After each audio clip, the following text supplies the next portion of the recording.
Hey guys, it's Drew, the Helium Noob. Thanks for checking out the channel. If you haven't done so already, please hit that subscribe button. And then if you really end up liking the video, go ahead and give me a thumbs up. Do you have any miners that are at remote locations? Or are you thinking about putting one at a remote location?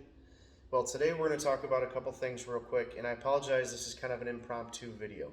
Doing it on my cell phone, camera angles might be screwed up, audio might not be the greatest, and I'm not wearing my live t-shirt that I normally wear.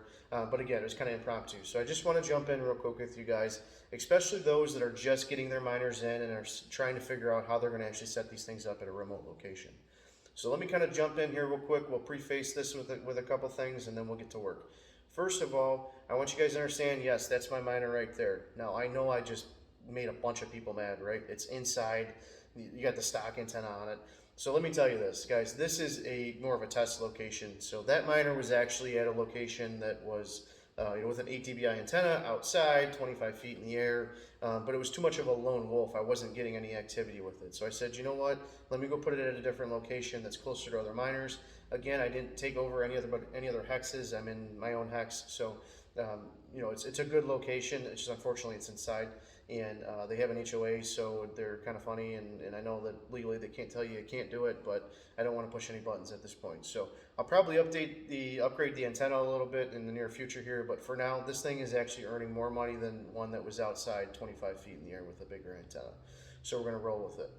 Recently, yesterday morning, I opened up the app, and guess what? It's not earning any rewards. So I was like, oh crap, now I got to run over to where it's at. I got to try to get inside, whatever. Now I have pretty good access to this. It's actually my parents' house. They have stable internet connection. And most of the time they're home. Unfortunately, they're on vacation right now, so I can't call and say, hey, can you guys flip the switch and see if we can reboot this thing for me?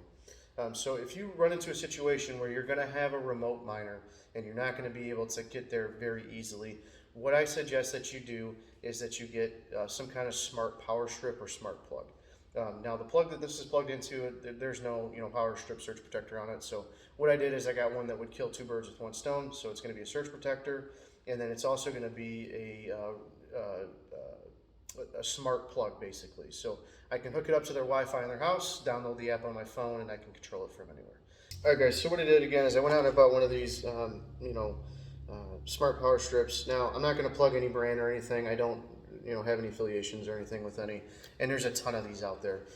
This one I picked up on Amazon for like 22 bucks, 1-day delivery. It came in this morning, so now I'm on site. Plug the miner into switch 1, and then we're going to turn it on. Make sure we just have that one switch on, and then we do have red light back on the miner. All right, guys, so I didn't go through, step by step on how to hook up the power strip. Now, again, that's going to be dependent on which one you get in the manufacturer's instructions, but they're all pretty similar. So basically what you do is you download an app on your phone, connect your phone to the Wi-Fi that you need to set it up on, and then pair the device to the app, and then you can turn off your Wi-Fi on the phone, and then no matter where you're at, as long as you have internet connection, you'll actually be able to toggle the switches on and off. So that's set up basic, guys. So again, you kind of see the miner here. We got our power strip here, and the miner's plugged into it, and then obviously plugged into the wall. So now I don't have to get up on a ladder and try to cycle power, and I don't have to be on site to cycle the power. And this comes in handy again when you're away from where the miner's at, and all of a sudden it's not mining. It's just like with a computer. Sometimes you just got to restart it and let it start over. So that's what we did. So we're plugged back in now. We'll run some diagnostics on it, and then see, make sure we have inbound, outbound, and then that we're syncing again. And the other thing that I want to mention real quick is, this is plugged into the wall. Now I know a lot of guys don't have plugs where their miners are at, and they're running PoE, power over Ethernet. So if you're doing that, your injector for your PoE has to be plugged in somewhere. So you could alternately plug this, into wherever your injector's at, and then plug your injector into the power strip, and then that way you could actually cycle, the power to the miner as well, without having to get up on a ladder, up on the roof, or wherever it's at.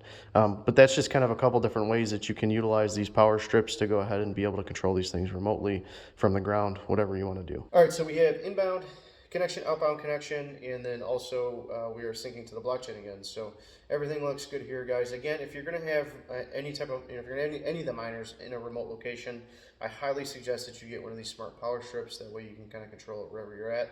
Kind of see how, when it goes down, you flip the switch, turn it back on, Diagnostics 101, just kind of reboot the thing and see if it comes back online. So I think that's going to work out in this case. It's going to work out well for this location. So if you haven't got one, do it. Now I just want to take one quick second here to thank each and every one of you guys for joining the channel, for watching the videos. Helium Noob is approaching 2,000 subscribers. We have over 82,000 views on all the videos.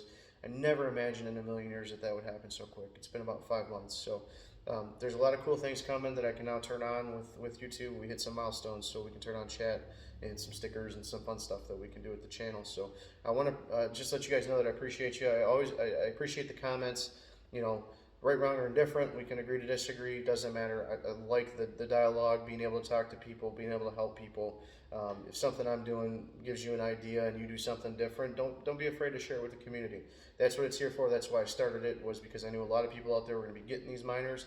They're going to have no clue how to install them. And I'm not saying I'm right all the time, but I at least kind of get you in the right direction. So once again, appreciate you guys. Make sure you hit the subscribe button. If you like the video, hit the thumbs up, and we'll catch you on the next one.